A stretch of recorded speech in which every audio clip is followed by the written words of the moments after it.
Question 5. Find the domain of the function given by this. So remember that, recall, let me just write it here. There are two restrictions, at least in our level, two restrictions. One is that a denominator must be always not equal to 0, and the expression under the square root, the expression under the square root or any even root must be bigger than or equal to 0. So these are two restrictions that tell us what to do when we're trying to find domain of a function. It means what? It means that you look at this function. The first thing you see, this is quotient of two things. So the first restriction tells me that the denominator must be always not equal to 0. Okay.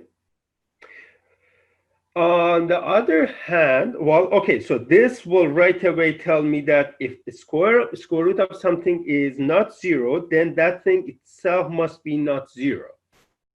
And from there, you see that x must be not equal to 2. Okay, that's the first thing. But there is square root there. So that's first thing that we have to apply. The second thing is that whatever is under the square root must be bigger than equal to 0. Okay? Well, that means that x must be bigger than equal to 2. And now, whoops, combine these two things. One says that x cannot be 2. The other one says that x is either bigger than 2 or equal to 2. So from that, you see that x must be strictly bigger than 2.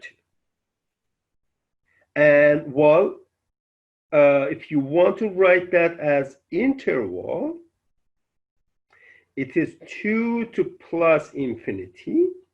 And since we are not including 2, we have to use round bracket. And that will give me